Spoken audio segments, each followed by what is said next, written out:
नमस्कार प्यारे बच्चों, एक बार फिर से आपका स्वागत है आपके अपने YouTube चैनल में। प्यारे बच्चों, आज के इस वीडियो में हम बात करने वाले हैं प्राकृत संख्या किसे कहते हैं, यानी नेचुरल नंबर जो है क्या होता है। इसके बारे में हम यहाँ पर इस वीडियो में हम बात करने वाले हैं। तो आज की जो वीडियो है प्यारे बच्चों आपके लिए बहुत ही महत्वपूर्ण होने वाली है, क्योंकि प्राकृत संख्या यानी नेचुरल नंबर से जो है आपको केवल 9th और 12th तक ही नहीं पूछा जाएगा, बल्कि कॉम्पिटिशन एग्जाम में भी आपको आगे पूछा जाएगा। इसलिए वीडियो को ध्यान से देखिएगा और समझिएगा प्राकृत संख्या क्या है, यानी नेचुरल नंबर जो है किसे कहते हैं।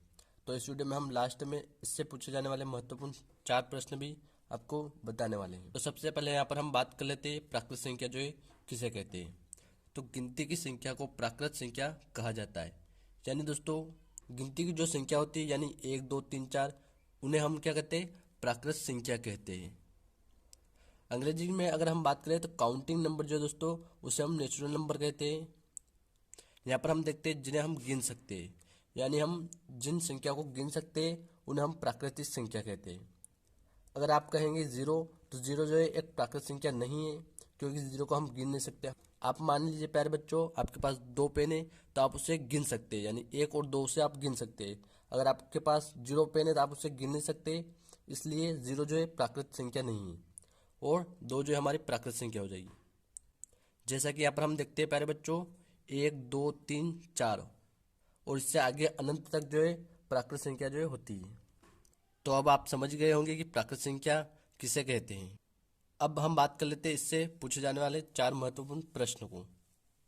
तो यहाँ पर हम देखते हैं पहला जो हमारा प्रश्न है, सबसे छोटी प्राकृत संख्या क्या है। तो यहाँ पर बहुत सारे क्या है, जीरो लगा देते हैं, लेकिन सबसे छोटी जो प्राकृत संख्या होगी 1 होगी। इस बात का आप ध्यान रखिएगा।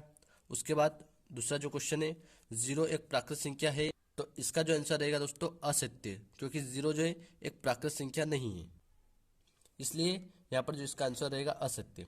उसके बाद तीसरा वाला अगर हम देखें तो सभी प्राकृत संख्याओं के समुच्चय को दर्शाया जाता है। तो ध्यान रहे, सभी जो प्राकृत संख्या है उनको उनके समुच्चय को एन से जो है दर्शाया जाता है।